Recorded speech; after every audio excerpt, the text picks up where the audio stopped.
You should begin talking. Yeah, I'm beginning. Thank you, Ezra. Hi, I'm Eve Fairbanks of the New Republic magazine, and I'm here. I'm Ezra Klein of the American Prospect. Hi, Ezra. How's it going, Eve? I apologize, Ezra, in advance for any bumps, whomps, or loud noises. The office next to ours caught fire over the weekend. Really? Yes. What's funny about that is that, speaking of bumps, whomps, and loud noises, I'm looking at my little QuickTime recording here, and there are all these halos around the lights, so it basically looks like I am coming to you from the house I used in Poltergeist. Poltergeist. So if things begin flying behind me or anything like that, don't be alarmed. He's very friendly. I won't be alarmed. Perhaps you're coming from the heavenly region of hot everyday males. Ooh, just kidding. I know. Hey, as my friends have been putting it, I'm only one less hot than Nate Silver, sort of thing, and only one, and one more than the guy who showed his crack on national TV. So, true. You can't get too much of an ego when you're one above the guy who peered between his legs on national theaters. Wow. I couldn't have put it better. Speaking of your ego, you brought it up. I brought it up. It's true. I wanted to start and see what you thought. I read yesterday. I got the Washington Post delivered at my house and opened it up to see David Korn moaning and kvetching about how the liberal backlash against Obama has begun. I think that was the Politico.com provocative Politico headline for the day today. He's not happy with the appointments. He thinks if you're a real progressive, you ought to be fit to be tied. So what do you think? Are you angry? I mean, we now have, things are starting to come into place. And I guess his point was that especially on the economic team, this is A, a more centrist group than what he would have hoped for, and B, populated with people who, aren't representing change, but rather continuity with people like Tim Geithner or Larry Summers and people who he perceives to be responsible for some of the mess that Obama now has to dig us out of. Thoughts, I really wish I were. I wish I were much more unhappy, because I think I could get a lot of good op-ed deals out of that. And I don't mean that. I don't mean to suggest that people are unhappy or are being disingenuous about it. It's shocking how much media interest there is right now in progressives who are pissed off. I've gotten inquiries, people I know have gotten inquiries, but really, I mean, honestly, oh yeah, it's huge. I mean, it's a storyline people are really interested in playing out, and frankly, there's been fairly little outrage. I mean, even David's op-ed I thought was very sort of usefully measured. I thought he made a lot of good points, and he at the end of it said a lot of this looks a little weird, and it'd be good if there were some more sort of forthright liberals in these meetings. I think that the first one we really saw was Jared Bernstein of EPI, who was just named to be Joe Biden's senior economist and economic policy advisor, but the sort of operational role will be being in all sort of high-level economic meetings. But, I mean, I guess I would say two things. The one is the only appointment that I thought was a surprise was Hillary Clinton. Getting on Barack Obama, whose economic advisor was Austin Goolsbee, and whose economic policy director was Jason Furman, for hiring people of that ilk, just sort of strikes me as having not paid attention. I mean, the guy telegraphed this very, very clearly, where he is on economics. And I think that he has constructed an entirely predictable economics team. He was listening to Larry Summers during the campaign. I mean, these were really things that people could have predicted. And I'm sort of surprised to see a lot of the outrage coming from people who were with Barack Obama in the primaries. If you wanted leftier economists, you should have gone with Edwards or tried to bring someone else up. But I think that Obama's been sort of offering what he promised, which I think is a break from foreign policy, where I think there were very, very few Obama supporters who, looking at the evidence, would have said Hillary Clinton is going to be a Secretary of State. And I would just make one more quick point, which is that I think there's a sort of implicit argument about the Clinton years in the Obama picks, which I think is somewhat compelling, if not necessarily a sure thing, which is the liberal critique of the Clinton administration was that they sort of failed, particularly in the second term, but even before that, because they were too accommodationist, too incrementalist, too quick to compromise. Triangulation, right? Triangulation, right, exactly. And the Obama team seems to be saying something a little bit different, which is that the great failure of the Clinton years was that they couldn't get it done. That they came in and they had an inexperienced team of people who didn't know how to work the government, and they came in and they had a huge failure around healthcare reform. And from that failure, they lost a lot of seats. I mean, there were other reasons too, but that was part of it. And ended up playing a sort of rearguard game for many years. And this has sort of always been in Obama's talks. I did a piece with my colleague Dana Goldstein a while back called It's His Party. And the conclusion of the piece, which looked at during the campaign how many of his people were sort of, old hands from the congressional wing of the party, not change, not new people. How much, if you actually read his rhetoric on change, he would talk about actually getting things done. That change was set up in opposition to gridlock and ineffective government.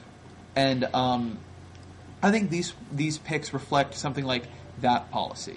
And I think that's in many ways a positive thing. I think that he sort of decided that if he can get the people who can get policy accomplishments through, that was a failure of the Clinton years, and that competence will do more for a progressive ideology than ideology will. Now, whether that proves to be true or not, I think it remains to be seen.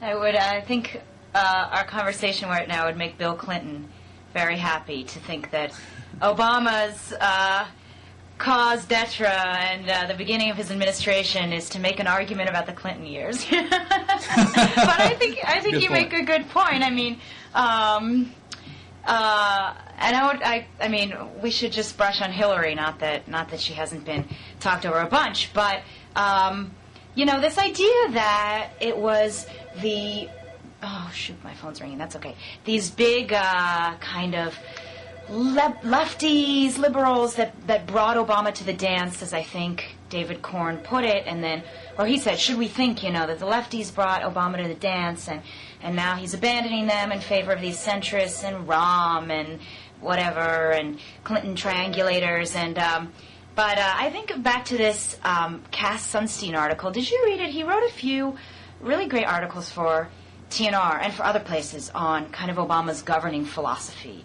And obviously, he's like a huge Obama admirer to the nth degree, and he's part of like an Obama-facilitated couple, which is the schmoopiest thing ever. So, he's in a position to believe, the best about Obama's choices. But he wrote this article for us called The Visionary Minimalist, and it talked about a bunch of things about the ways in which Obama was conservative and the ways in which he was pragmatic. This was like a year ago.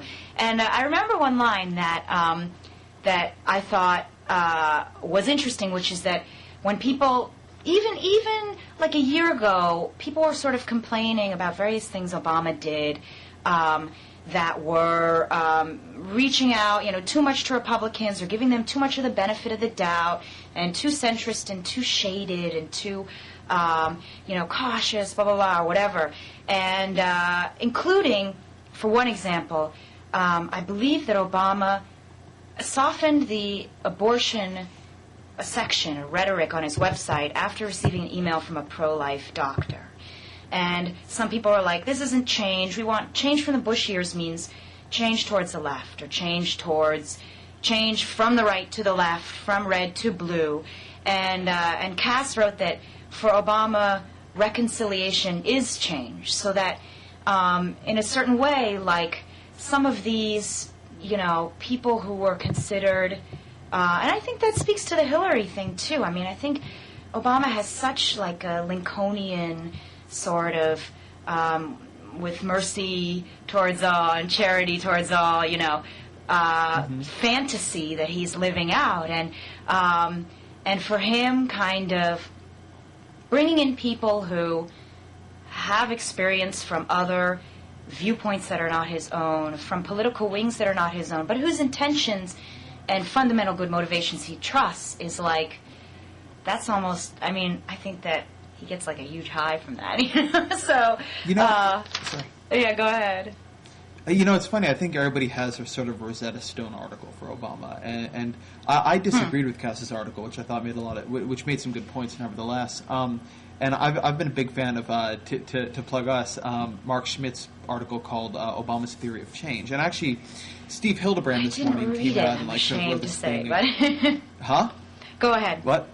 Sorry, Steve Hildebrand wrote this piece today sort of but defending Obama from the progressive critics, right? And he did this sort of weird thing where he said, listen, like, the liberals may have to wait a bit. Right now, Obama has to sort of be president of the country, which means healthcare and global warming and the war in Iraq and all these things which traditionally were sort of the liberal agenda. And I thought it was interesting, and it reminded me of Mark's piece. And I hear what you're saying, that Obama thinks reconciliation to be change in and of itself, right? And I think there's probably truth to that. But Mark sort of comes out of a background where he dealt with a lot of community organizers, and he had... I think Gail Collins had the line, too, like, when Obama talks about coming together, where do you think that this coming together was going to happen? Left field, right? It's a sort of... Right, that's it's the something argument, like that. But go ahead. Mark put it as a sort of, like, almost a hard-nosed tactic. He said, look, I appreciate the conflictual nature of politics. I don't think there's cross-partisan truth. I think that the liberals right on things. But imagine I weren't a magazine editor. Instead, I was a guy running for president. So what do I do with that knowledge? Imagine I'm not cynical about it, or imagine I'm not naive about power. What do I do with that? Well, I try to subvert it. And he said, one way to deal with bad faith opposition is to draw the person and to treat them as if they were operating in good faith and draw them into a conversation about how they would solve the problem. If they have nothing, it shows. That's not a tactic of bipartisan Washington idealists, he wrote. It's a hard-nosed tactic of community organizers who are acutely aware of power and conflict. It's how you deal with people with intractable demands. You put them on a committee. Then you define the committee's mission your way. And it always struck me as a good point.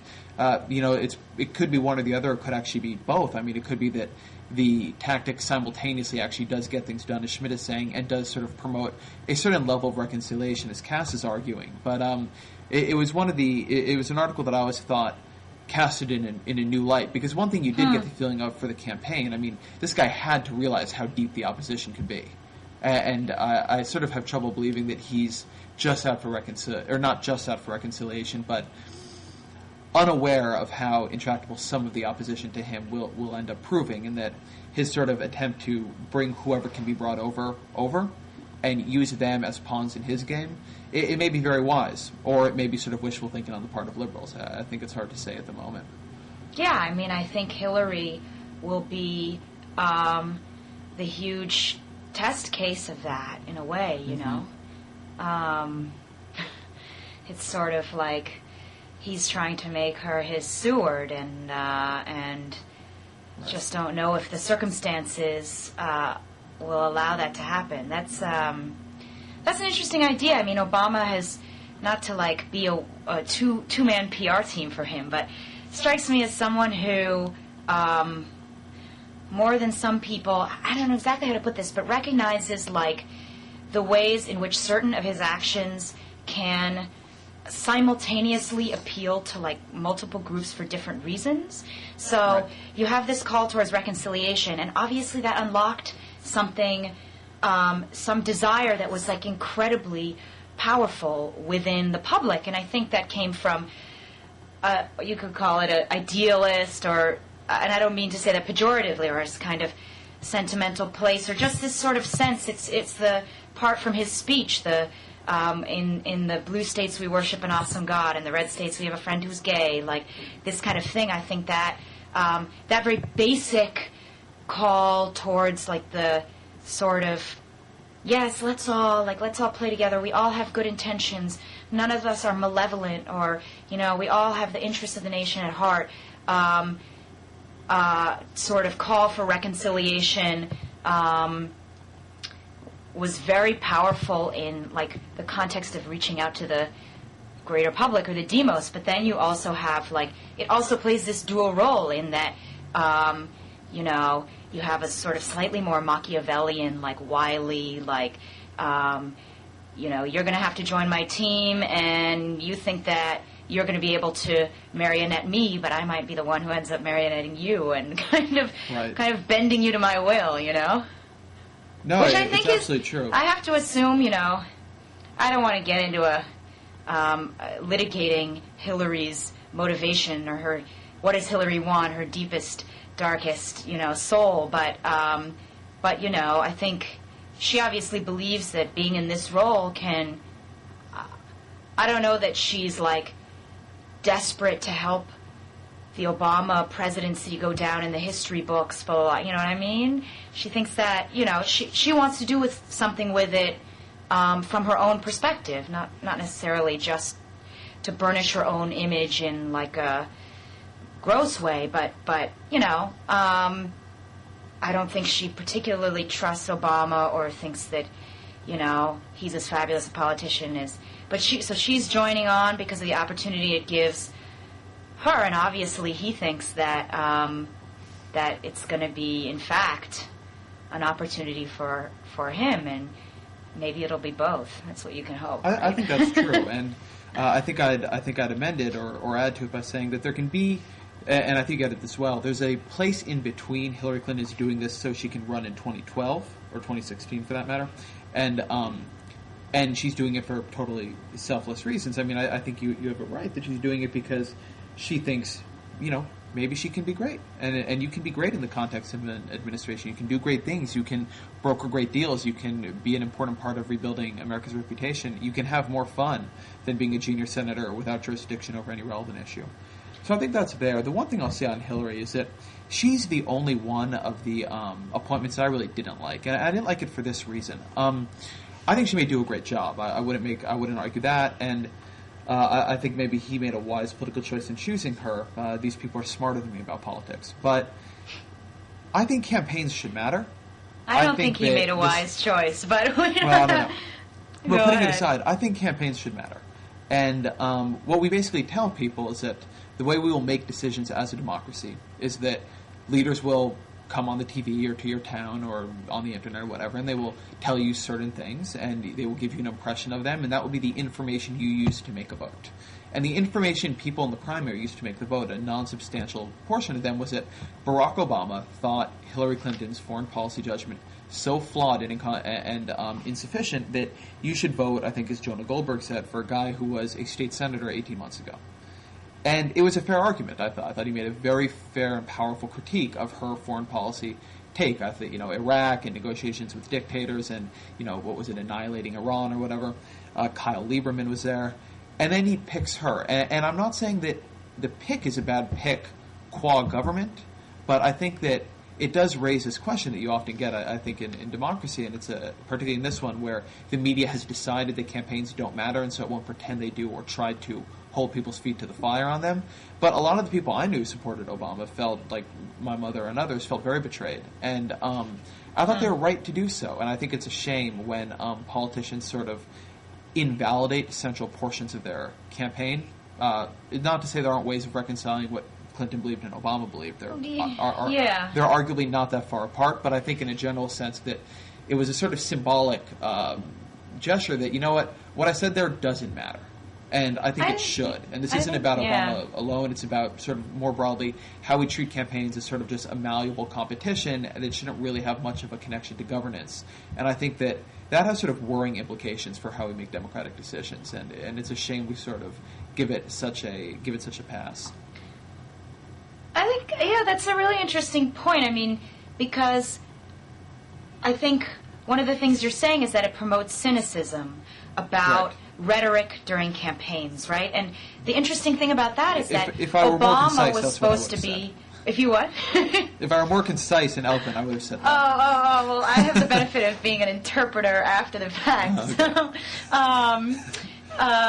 But Obama is sort of a funny thing because, you know, my father, for example, is a very political guy, and we talk politics a lot, but my family is very conservative. And he's a big McCain guy, but still is. We share a car, and I drive it around, and it's the McCain mobile, and I feel like such a loser in Washington. I can't tell you, Washington voted 93% for Obama. I'm like that tool driving around in my McCain car still. But, you know, he said that one of the things that he liked about Obama, and it sort of wasn't Obama, but it was the phenomenon of Obama, was that Obama, that he just, something about him, the hope thing is sort of cheeseball as he thought it was, and he was one of these guys who, like, wanted to put a fear not hope bumper sticker on his car also, you know, but that it did, he also hates cynicism in politics, and he thought to the extent that Obama and the Obama phenomenon really did seem to be making people believe that there was a place in politics for them again, that it was worth engaging in democratic politics, and that it kind of Obama like unlocked some of these hallmark emotions of like believing in a politician and not being so jaded and cynical about what everything that politicians say is a lie and the political process locks everyone out, blah blah blah blah. That was great about Obama. And then so you're saying, you know, that the pick, it doesn't necessarily totally, it does, I mean, it undermines it a little. It reminded me a little bit, actually, Barack Obama in some of the things that he's stated about Hillary when he picked her. It was like a little bit reminiscent of Mitt Romney, which is a totally horrifying thing to say. But I remember when Romney, you remember at the end of the primary, Romney and McCain were like, they just had this sort of palpable distaste and disgust for each other. They had these debates, and they were like, you lie to the American people. No, you lie to the American people. You're full of crap, etc. And talking about how each one wanted to lose in Iraq, etc. And then Romney dropped out, and of course, I find him like a groveling opportunist, and it's just my opinion, but within weeks, you know, it had become clear to him that it was in his interest to back McCain strongly at this point for his own future, etc. And he went on TV, and he said that compared to Hillary and Obama, John McCain is the big dog, and they're the chihuahuas. And it was like, this kind of funny thing about it, I laughed out loud, was that it was so discordant with what he had said during the campaign. It was that same phenomenon. And you just kind of sighed, and you were like, well, that was all that kabuki ritual of, you know. That's politics, right? Right, so... And the media is complicit here, right? The media has a sort of insidery, well, we all know this is all complicit? crap, you know. Huh? Oh, complicit? More than that, right. The media has this whole like, oh yeah, well, we're insiders. We've been around this block. We know that campaigns are meaningless. We know that when you talk about, you know, NAFTA in Ohio, it's just some bullshit. We know. And like, you know, there are certain things that they've decided they know and have decided they know well enough that they refuse to.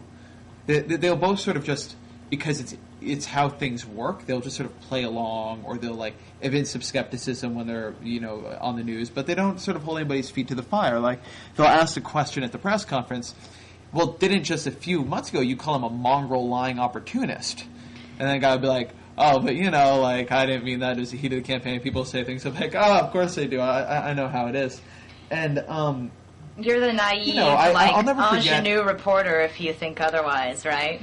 Right, exactly. I mean, it sort of always reminds me of Stewart on Crossfire. And he's saying, you know, after debates, where do you go? And Tucker Carlson sort of like smugly says, the bathroom. Then he says, no, you go to Spin Alley. You literally go to a place called like Bullshit Lane. And like, don't you think it's a bummer for your audience?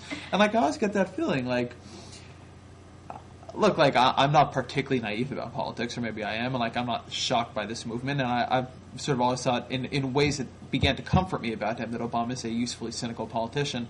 But it's a bit of a bummer, I think, when everybody's like, you named Hillary Clinton, brilliant political judgment.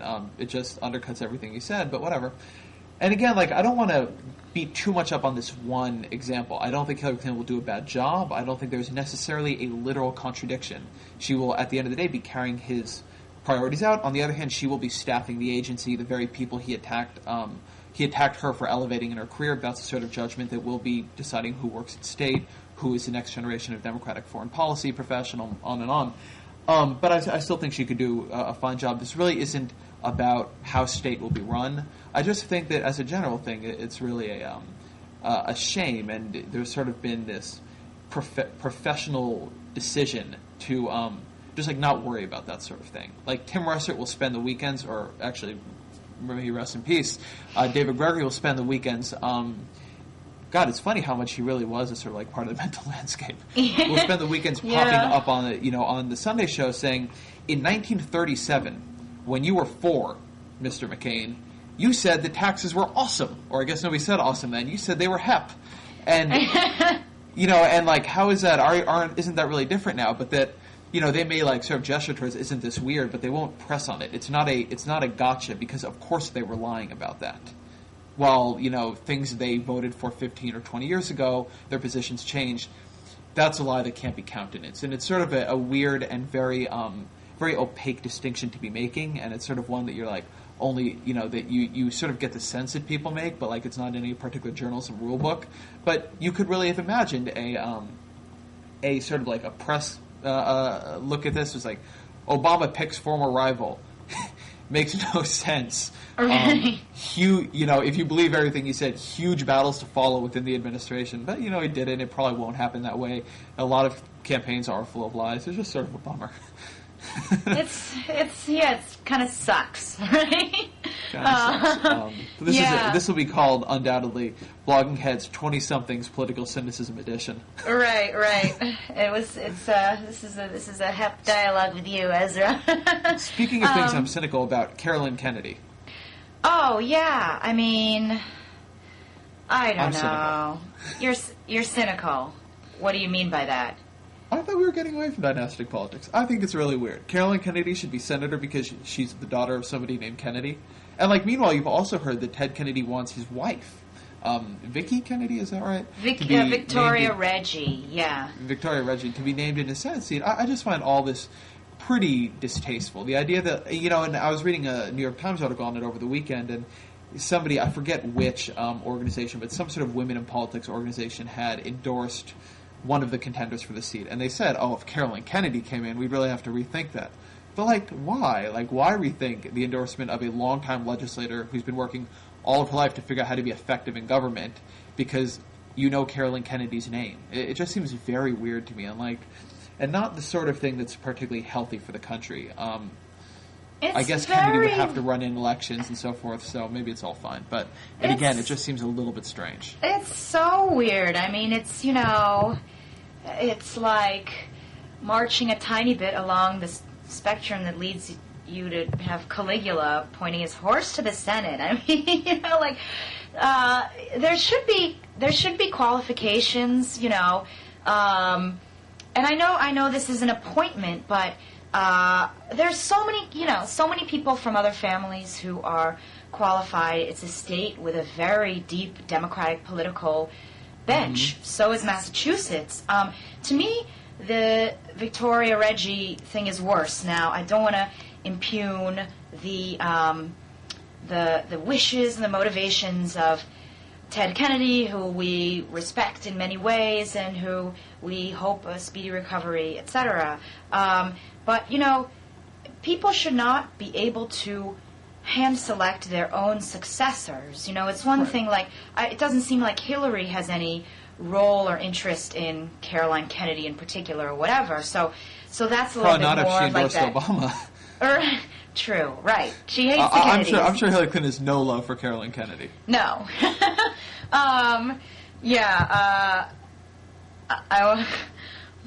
This is so terrible. I have a conservative friend who has a theory.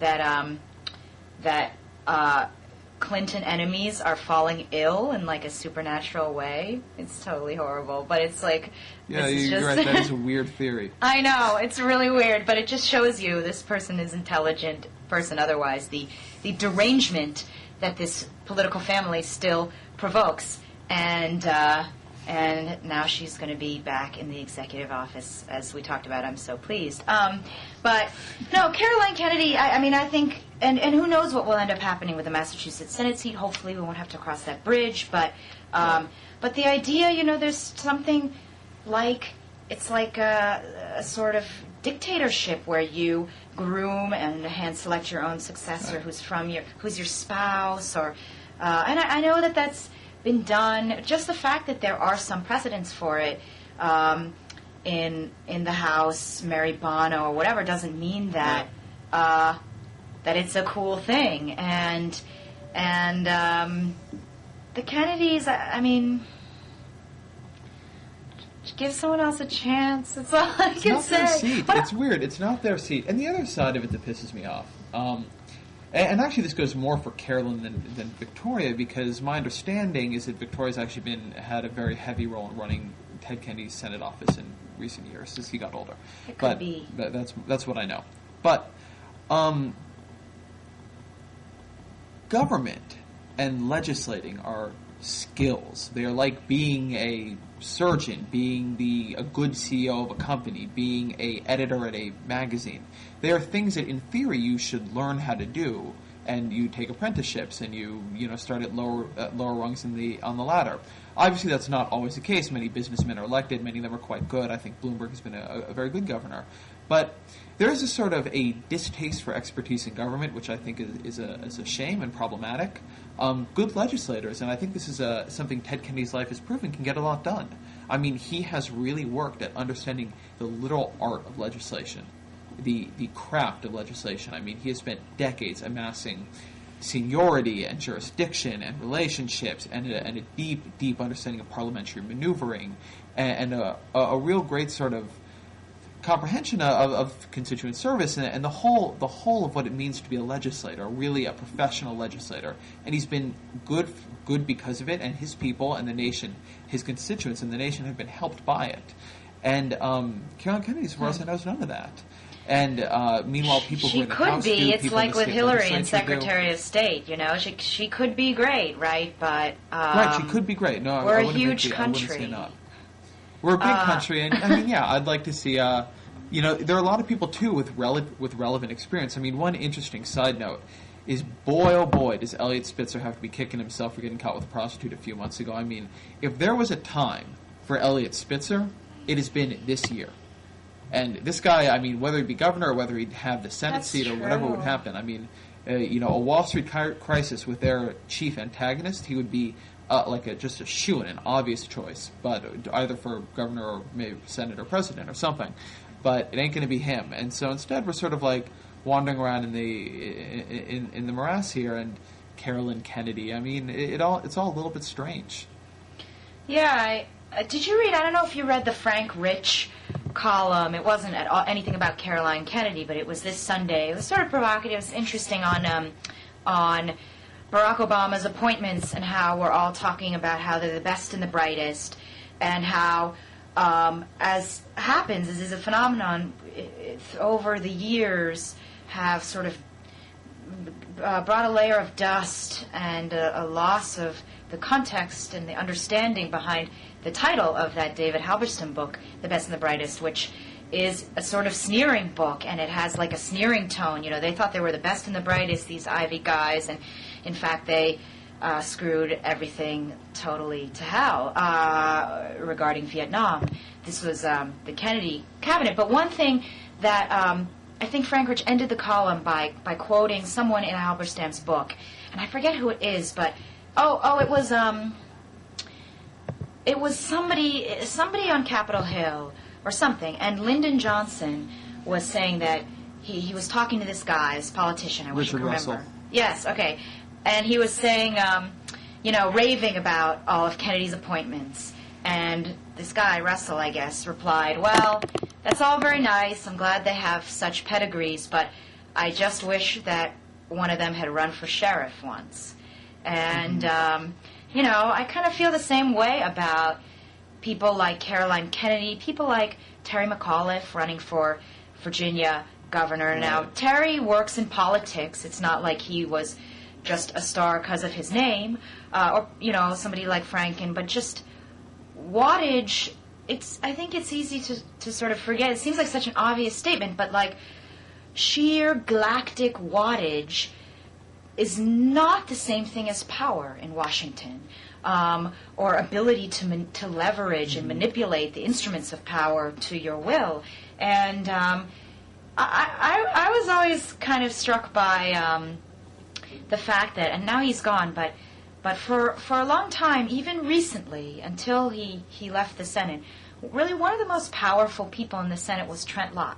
And this was after he had his PR meltdown, if you recall, with Strom Thurmond, and he had no celebrity. His Wikipedia page was a travesty. I mean, it was basically about how he's this horrible racist, he wouldn't seem like someone who would have a lot of influence. B, he's has a toupee that's like a preserved ferret from the 19th century. He's not an attorney. He doesn't have any kind of star, but he was just he was.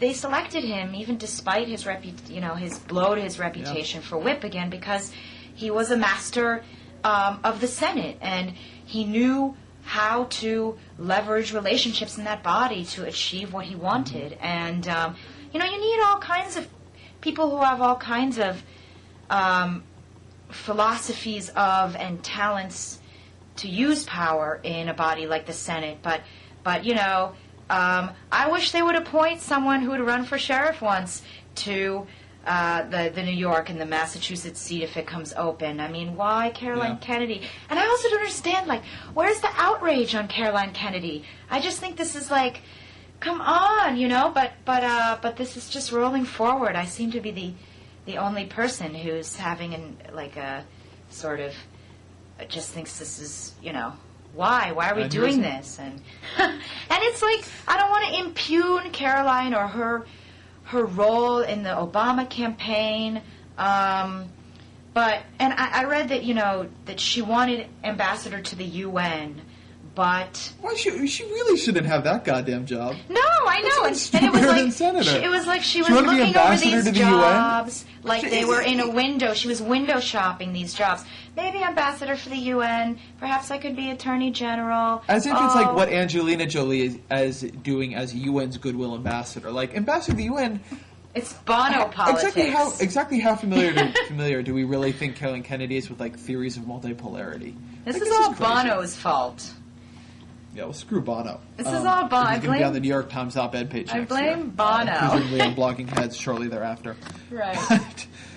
Look, I mean, I hear what you're saying. Incidentally, I thought Frank Rich's column, I read it in prep for our Blogging Heads, had this sort of weird habit of contradicting itself one paragraph after another.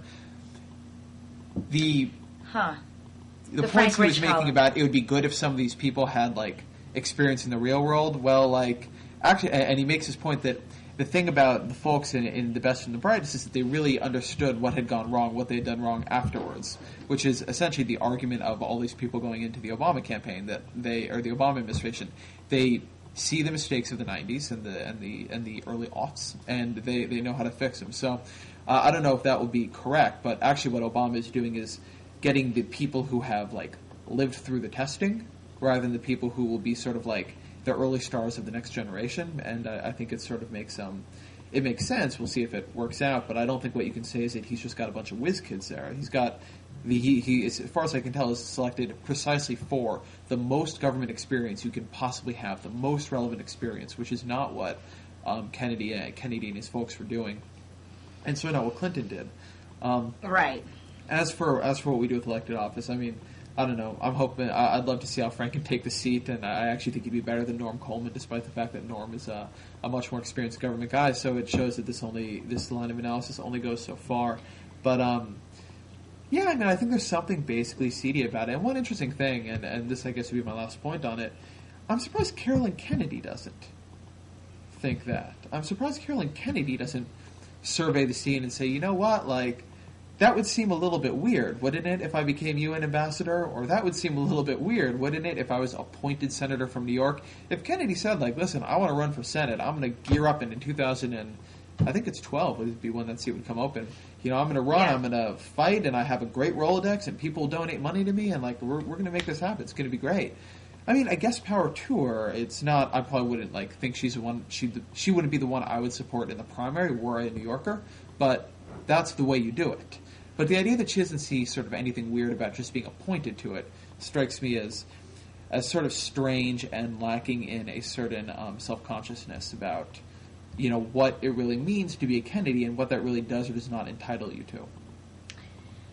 Yeah, I mean, I agree. On the other hand, the whole universe of possibilities and what kind of things land in your lap and what you do or don't have to work for in traditional ways that she grew up in is so totally different from the one that you and I grew up in. I mean, just we are ourselves both quite privileged people, but she is just on this frequency way above that, and maybe she just doesn't think it's weird. She had her run. She became involved in politics, sort of, so to speak, or she touched the hem of politics' garment this year on Obama's campaign.